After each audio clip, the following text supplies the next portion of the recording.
अस्सलामु अलैकुम नाजरीन, मैं हूं सैयद जुल्फ़िकार गिलानी और आप देख रहे हैं गिलानी व्लॉग्स।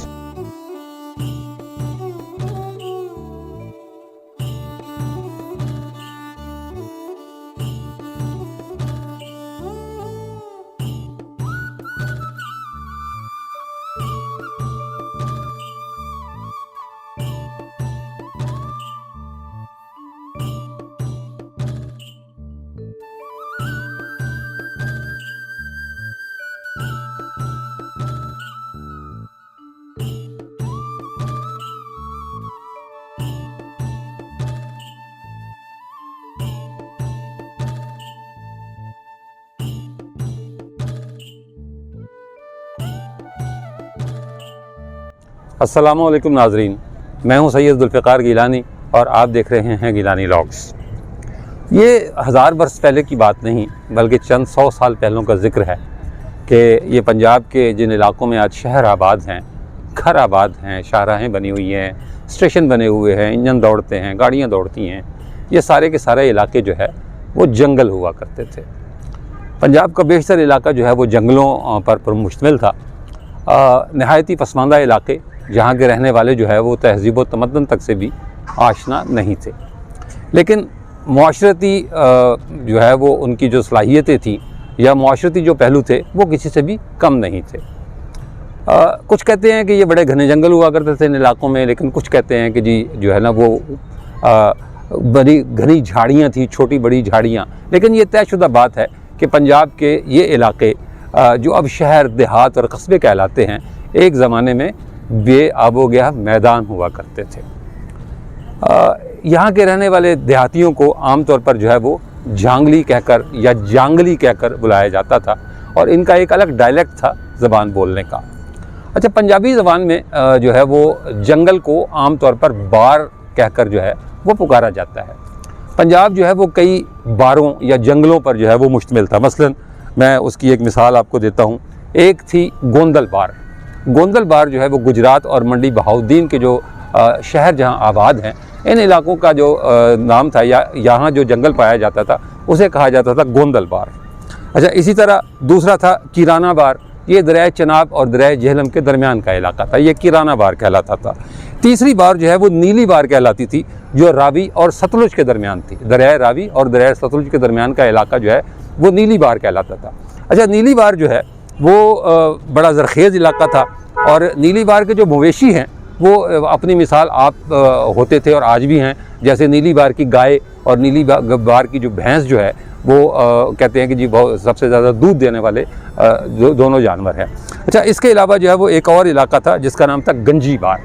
गंजी बार जो है दरिया सतलुज और दरिया हाकड़ा, सतलुज भी पाकिस्तान के इलाके में खुश्क है और हाकड़ा जो है वो राजस्थान के इलाके का ज़ेर ज़मीन दरिया है, जिसके बारे में कहा जाता है कि वो बह अब भी रहा है लेकिन वो ज़मीन के अंदर दफन हो गया है। माहिरीन ने उसका जो एक रास्ता था या जो उसका जो है वो उसका बहाव था वो तलाश कर लिया है, लेकिन वो बहरहाल ज़ेर ज़मीन है। कहते हैं सिंध सिविलाइजेशन का, वादी सिंध की तहज़ीब का वो सबसे बड़ा दरिया था दरिया हाकड़ा। सतलुज और हाकड़ा का जो दरमियानी इलाका था वो कहलाता था गंजी बार। इसी तरह जो एक और बार थी उसका नाम था सांदल बार। ये दरिया रावी और दरिया चनाब का इलाका था और ये वो इलाका था जहाँ मैं इस वक्त खड़ा हूँ। किसी ज़माने में ये सांदल बार जो है वो कहा जाता था इस इलाके को। इस इलाके में जंगल थे, झाड़ियाँ थी और जो है वो बेआबोगया मैदान थे। मतलब यूँ समझ लें कि पैदावार के नाम पर यहाँ कुछ नहीं था। अच्छा, सांदल बार जो है वो इसके नाम के हवाले से जो है वो कई चीज़ें हैं, लेकिन इससे पहले कि मैं आपको इसके नाम की जो है वो वजह बताऊं कि इसको सांदल बार क्यों कहा जाता है, मैं ये बता दूं कि ये जो जंगलात थे, जो पंजाब के जो जंगलात थे, ये जो बादशाह और शहनशाह होते थे उनके जो बागी थे उनकी बड़ी महफूज पनाहगाहें थी। जिस तरह जो है वो पहले जो है वो सलातीन दिल्ली जो इंडिया पर हुकूमत किया करते थे, जो उनके बागी होते थे वो यहाँ आकर छुप जाते थे। फिर मुग़ल शहनशाह आए, उनके जो बागी थे वो यहाँ आकर छुप जाते थे। फिर अंग्रेज़ों के बागी, सिखों के बागी, अहमद ख़ान खरल का जो है वो नाम यकीनन आपने सुना होगा। अहमद ख़ान खरल जो है वो अंग्रेज़ों का बागी था और इन्हीं सांदल बार के जंगलात में पनाह लिया करता था। इसी तरह एक और कैरेक्टर सांदल बार का बहुत मशहूर है, दुल्ला भट्टी, जिसका असल नाम था राय अब्दुल्ला भट्टी। राय अब्दुल्ला भट्टी जो है वो अकबर आज़म का मुखालिफ था और कुछ लोग कहते हैं जी कि माल गुजारी के जो नए कवानीन अकबर आज़म ने जो है वो मुतारिफ़ कराए थे, अब्दुल्ला भट्टी या राय अब्दुल्ला भट्टी उनका मुखालिफ था, इसलिए उसे गिरफ़्तार कर लिया गया और जो है वो 26 मार्च 1599 को लाहौर में उसे सज़ाए मौत दे दी गई। माल गुजारी का कोई इशू नहीं था उसके साथ, बल्कि वो अकबर का जो दीन इलाही था, जो उसका ख़ुद साख्ता दीन था, वो उसका मुखालिफ था। इसी पादाश में उसको गिरफ़्तार किया गया और राजपूत मुसलमान था वो।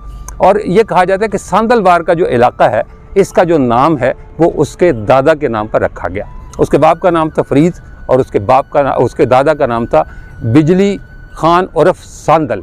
तो ये सबसे पहली रिवायत तो ये मिलती है हमें कि जो सांदलबार का जो इलाका है, यानी सांदल जंगल का जो इलाका है, इसे अब्दुल्ला भट्टी के दादा के नाम से मौसूम किया गया।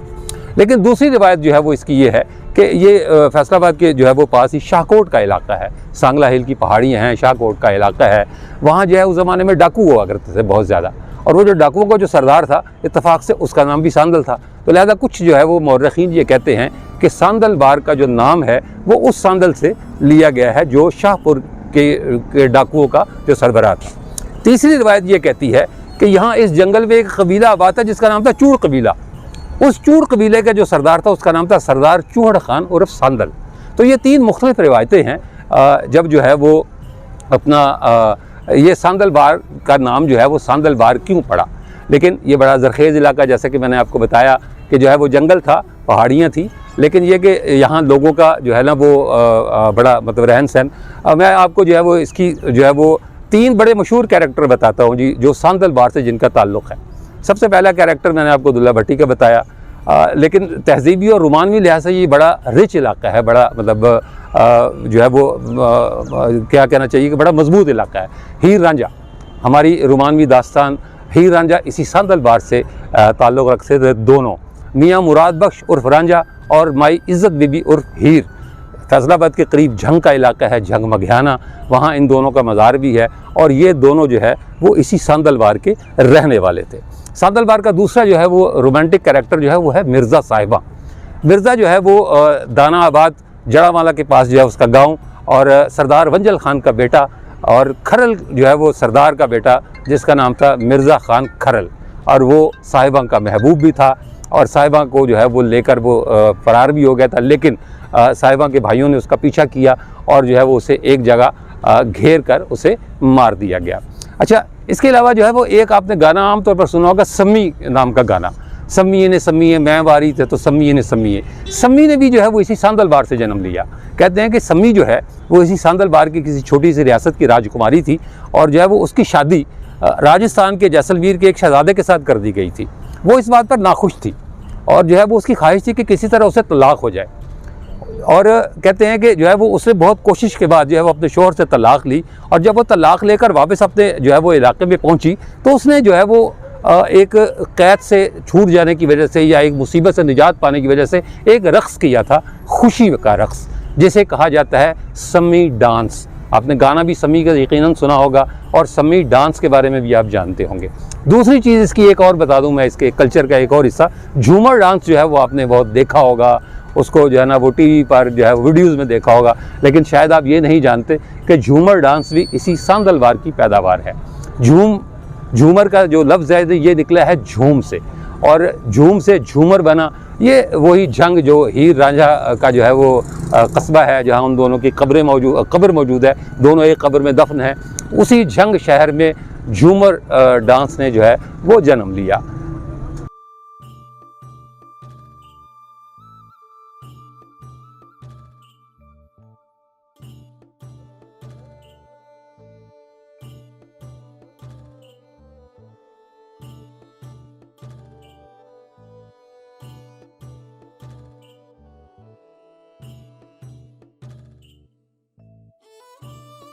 अच्छा जी, 1885 का जिक्र है जब पंजाब का lieutenant governor sir James B Lyall Sandalbar के दौरे पर आया।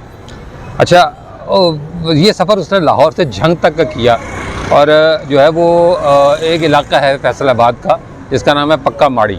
हम अभी रेलवे स्टेशन से आए हैं। रेलवे स्टेशन की बैक साइड का इलाका कहलाता है तारिकाबाद, और तारिकाबाद के साथ जो है वो उस ज़माने में इसका नाम था पक्का माड़ी, बाद में ये पक्की माड़ी कर दिया गया। यहाँ उसने जो है वो काम किया, और जो है वो उसे ये इलाका बड़ा भला लगा। नौजवान अंग्रेज़ इंजीनियर जो है वो उसके साथ था, जिसका नाम था यूनांग, कुछ लोग कहते हैं पिंग, कुछ लोग कहते हैं यंग, वो उसके साथ था।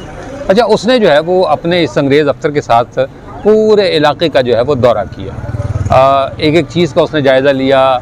उसने देखा कि जी कुओं का पानी कैसा है, खेतों की हरियाली कैसी है, या जो झाड़ियाँ हैं उनकी जो है वो बूदोबाश कैसी है, वो किस अंदाज़ की झाड़ियाँ हैं। मतलब जिसे कहना चाहिए कि एक मुकम्मल सर्वे किया उसने सर जेम्स बी लॉयल ने, और उसने कई रोज़ जो है वो इसमें सर्फ किए, और बिल आखिर जो है वो उसने फ़ैसला किया कि यहाँ एक नया शहर जो है वो बसाया जाए। तब तक उस शहर के नाम का फ़ैसला नहीं हुआ था कि वो शहर जो है वो किस नाम से आबाद किया जाना है, लेकिन शहर की तामीर के हवाले से उसने एक नहर का संग बुनियाद रखा, जिसे कहा जाता है रख कैनाल। अच्छा, रख कैनाल का जिक्र आया तो मैं ये भी बता दूं कि अंग्रेज़ों ने इस इलाके में जो नहरी निज़ाम मुतारिफ़ कराया, और जो उसके साथ जो गांव जो है वो बाद में आबाद हुए। पहले सबसे पहली चीज़ जो यहाँ बनी वो थी रख कैनाल। अच्छा, उनके नामों के साथ उसने जो है वो देहात के या कस्बों के नाम नहीं दिए, बल्कि उसने जो है वो नंबर अलॉट किए, और नंबर्स जो है वो इन जो है वो जो नहरों के नाम हैं इनके साथ वो नंबर अटैच किए गए। मसलन ये इलाका जो है वो पहले गोगेरा ब्रांच से जो है वो सैराब होता था, जो जिस जंगल का या जिस सांदल बार का मैंने जिक्र किया है। गोगेरा ब्रांच के जो है ना वो साथ जो गाँव वाक़ हैं उनके साथ लिखा जाता है गाफ बे। इसी तरह रख ब्रांच का जब जो है वो संग बुनियाद रखा गया, और जरा रख ब्रांच जब कंप्लीट हो गई तो इसके साथ जो देहात है उनके साथ लिखा जाता है रे बे। रख से रे और जो है वो ब्रांच से बे। इस तरह जो है वो यहाँ सैकड़ों जो है वो चक हैं जिनके नाम नहीं हैं, नंबर हैं, और ये बड़ा मरबूत निज़ाम अंग्रेज़ ने मुतारिफ़ कराया। खैर, जिक्र हो रहा था कि जो है ना वो यहाँ शहर बसाने की, उसके बाद जो है वो देहात बंदी हुई, सड़कों की तामीर का काम शुरू हुआ, सांगला हिल से शोरकोट रेलवे लाइन शुरू की गई, और जो है मशरक़ी पंजाब के लोगों को यहाँ ज़मीनें अलाट करने का काम जो है वो शुरू कर दिया गया। अच्छा, 1890 में इस जंगल की जो है वो कटाई शुरू हुई, और जो है वो जंगल काटने के बाद जो है वो बाकायदा ये फ़ैसला किया गया कि हम यहाँ शहर बसाएंगे।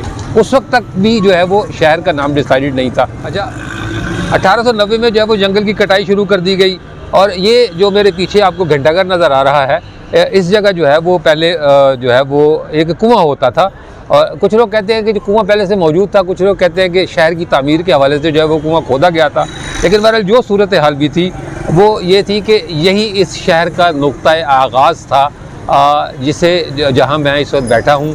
ये जो बाज़ार जो है वो आपको दिखा रहे हैं, ये अमीनपुर बाज़ार कहलाता है, और जो है वो ये उन 8 बाज़ारों में से एक है जो इस घंटाघर के साथ तामीर हुए। अच्छा, 1892 में नहर लोअर चनाब जो है वो मुकम्मल हुई, और जो है वो इस शहर की तामीर के लिए वाफर मिकदार में पानी भी जो है वो मिलना शुरू हो गया। 1899 में जो है वो जिस रेलवे का मैंने जिक्र किया था, आगाज़ किया गया था। 1899 में वो जो टोबा टेक सिंह, और फिर 1900 में खानेवाल तक जो है वो तोसी दी गई। 1896 में शहर की आबादियाँ बनी, दफातर बने, और चक 212 का संग बुनियाद 1896 में रखा गया सर जेम्स बी लॉयल ने, और इस शहर को जो है बाज़ाब्ता तौर पर लायलपुर का नाम दिया गया, जो आज फैसलाबाद है। अच्छा, इब्तदाई तौर पर जो है वो 110 एकड़ रकबा जो है वो इस शहर के लिए मखसूस किया गया था। इसके जो कॉलोनाइजेशन ऑफिसर थे उनका नाम था सर कैप्टन यूनांग हुनाम यंग, ये उनका नाम था। उन्होंने जो मतलब इसका जो सेंट्रल एरिया था वो सूडान का दारुल हुकूमत है खर्तूम, उसके जो है वो स्टाइल पर यूनियन जैक की तर्ज पर इसका जो है वो नक्शा तामीर किया, और जो है वो वैसे पूरे शहर का नक्शा जो है वो डेस्मंड यंग नामी जो है ना वो इंजीनियर ने तैयार किया था जो है वो, और लेकिन ये कहा जाता है कि उसके पीछे असल जो किरदार था वो सर गंगाराम का था। अच्छा, 1897 में यहाँ कैसरी दरवाज़ा तामीर हुआ। अच्छा, रास्ते में हम एक गुमटी छोड़कर आए हैं, वो गुमटी जो है वो कैसरी दरवाजे के साथ ही है। लाला मोहन लाल ने मलका विक्टोरिया की गोल्डन जुबली के हवाले से जो है वो ये दरवाज़ा तामीर करवाया था। 150 फुट दूर इससे गुमटी हम एक रास्ते में छोड़ कर आए हैं, वो एक ज़माने में मुसाफर खाना जो है ना वो कहलाता था, मुसाफर खाने के तौर पर भी इस्तेमाल होती रही, और उसके ऊपर जो है वो लिखा हुआ था बरकत दरियाए चनांदी, यानी ये उसके ऊपर अल्फाज कंदा थे। अच्छा, ये जो मैंने जिक्र किया कि जो है वो इसके पीछे जो है वो एक मेरे पीछे जो घंटाघर है, यहाँ एक जो है वो कुआं हुआ करता था। ये कुएं का जो है ना, कुएं की जगह फैसला किया गया कि जी घंटाघर तामीर किया जाए। उस वक्त जो है वो यूरोप के जो है वो कुछ शहरों में और पाकिस्तान के बाद शहरों में घंटाघर जो है वो मौजूद थे। ये यूँ कह लें कि अंग्रेज़ों की एक निशानी थी। ये फैसला किया सर चार्ल्स रोज़, जो उस वक्त गवर्नर पंजाब था, और उसने जो है वो 14 नवंबर 1903 को इसका बाकायदा जो है वो इफ्तिताह किया। 2% टैक्स जो है वो आयद किया गया ज़मींदारों पर ये घंटाघर बनाने के लिए। और जिस ख़ानदान ने जो है वो इस क्लॉक टावर की तामीर की निगरानी की, वो गुलाब खान का ख़ानदान था, और गुलाब खान का ताल्लुक़ जो है वो उस ख़ानदान से था जिसने आगरा का ताज महल जो है वो तामीर कराया था। अच्छा, यहाँ जो बाज़ार 8 तामीर किए गए उनमें रेल बाज़ार, झंग बाज़ार, कशहरी बाज़ार, चिन्नौट बाज़ार, भवाना बाज़ार, अमीनपुर बाज़ार जहाँ इस वक्त मैं बैठा हूँ, मुंडगोमरी बाज़ार और कारखाना बाज़ार। अच्छा, इन बाज़ारों में से 4 चौड़े और 4 निस्बतन जो है वो तंग बाज़ार जो है वो तामीर किए गए। जैसा कि मैंने पहले जिक्र किया कि इसका जो नक्शा था, जो इस इलाके का नक्शा है, वो जो यूनाइटेड किंगडम का जो झंडा है जिसे यूनियन जैक कहा जाता है, उसकी तर्ज पर है। अच्छा, 8 बाज़ारों के बाद जो पहली आबादी है वो बहुत बाद में जाकर बनी और उसका नाम रखा गया डगलसपुरा। शुरू में ये तहसील थी और जो है वो तहसील के बाद जैसे जब डिस्ट्रिक्ट बनाया गया तो सर डगलस जो है वो इसका पहला डिप्टी कमिश्नर था, और उसी ने फैसला किया गया कि अब इस आबादी को जो है वो बाहर भी फैलना चाहिए। तो जो पहली आबादी बनाई गई उसका रकबा 50 एकड़ था और नाम उसका रखा गया डगलसपुरा। इसी तरह 1936-37 में एक और आबादी जो है वो वजूद में आई। अच्छा, जिस इलाके में जो लोग होते थे वो अपनी मुनासबत से उसका नाम रख लेते थे। उस इलाके में हिंदुओं और सिखों की अक्सरियत थी, लिहाजा उस आबादी का नाम रखा गया गुरु नानकपुरा। यूँ कह लें कि डगलसपुरा जो है वो फैसलाबाद की पहली आबादी थी और डगलसपुरा पहली आबादी थी और गुरु नानकपुरा जो है वो दूसरी आबादी थी। 1899 में ये दर्जा दोम की म्यूनसिपैलिटी बनी। 1904 में म्यूनसिपैलिटी बन गई खुद मुख्तार। 1906 में इसे ज़िला बना दिया गया और 1906 में यहाँ ज़रई कॉलेज की बुनियाद रखी गई और जो 1909 में मुकम्मल हुआ। ये Punjab agricultural college and research institute ये कहलाता था शुरू में। 1961 में इसे यूनिवर्सिटी बना दिया गया और अयूब एग्रीकल्चर रिसर्च सेंटर इसके साथ जो है वो तामीर हुआ, यानी ये यूनिवर्सिटी जो है वो 2 हिस्सों में तकसीम हो गई। अच्छा, जो है वो फैसलाबाद ने बड़ी रैपिडली जो है वो तरक्की की है।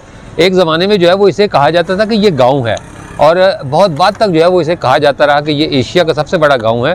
लेकिन क़याम पाकिस्तान के बाद जो है वो सबसे पहले जो यहाँ आबादी बनी वो थी जो है जिना कॉलोनी।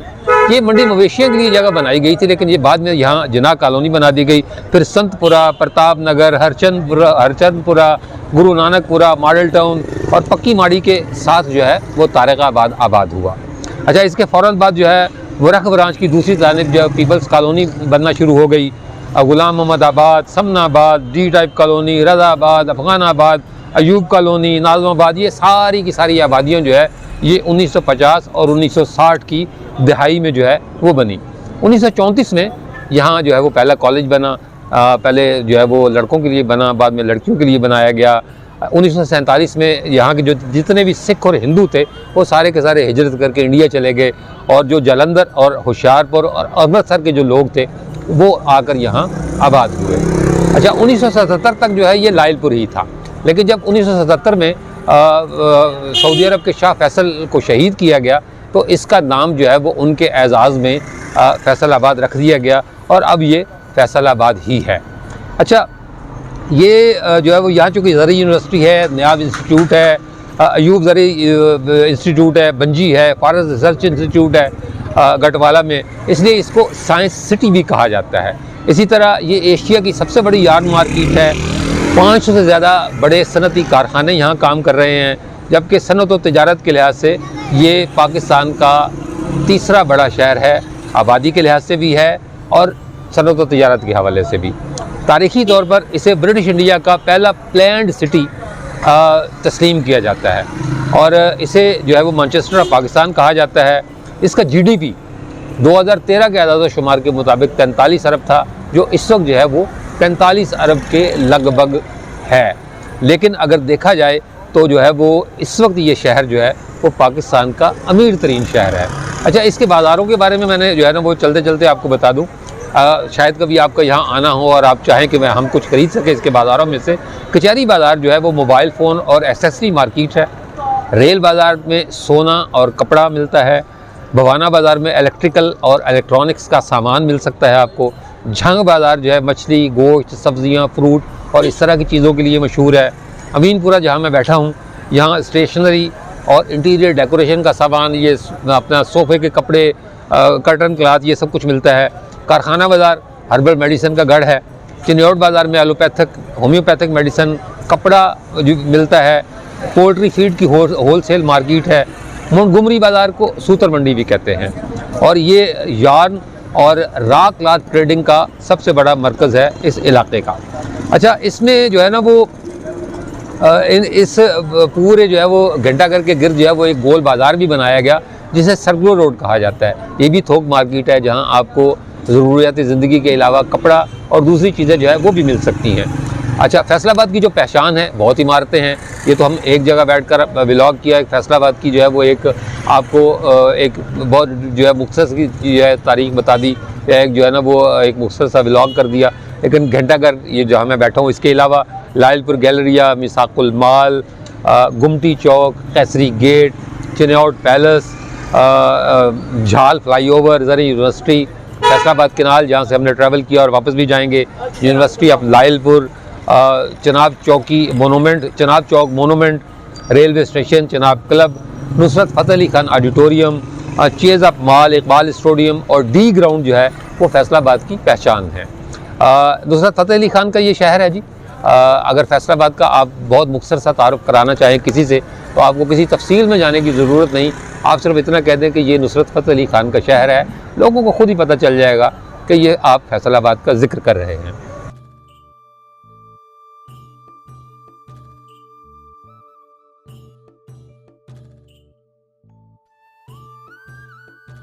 उन्नीस सौ सैंतालीस तक जो है वो अंग्रेज़ यहाँ रहे और उसके बाद जो है वो अंग्रेज़ यहाँ से चले गए। जाते जाते जो है वो ये घंटाघर की अपनी निशानी छोड़ गए, जो फैसलाबाद की भी पहचान है और अंग्रेज़ों की भी पहचान है।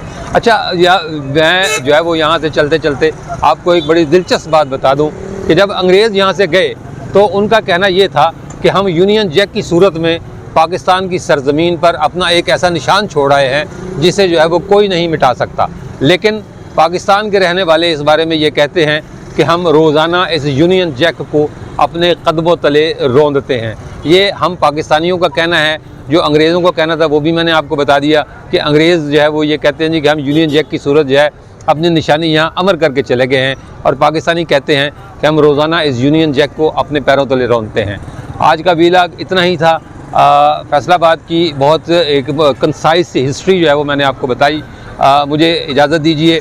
ये फ़ैसला करना मेरा काम नहीं है कि यूनियन जैक की निशानी अमर हो गई या जो है वो यहाँ के लोग जो है वो यूनियन जैक को पैरों तले रौंदते हैं। परचम हर मुल्क की जो है ना वो इज़्ज़त और आबरू होता है। हमारा भी फ़र्ज़ है कि अगर हम दूसरों के परचम जो है उसकी इज़्ज़त करेंगे तो लोग हमारे परचम की इज़्ज़त करेंगे। और हम जो है वो आपसे इजाज़त चाहते हैं। इंशाल्लाह अगली वीडियो में जल्द मुलाकात होगी। अल्लाह हाफ़िज़।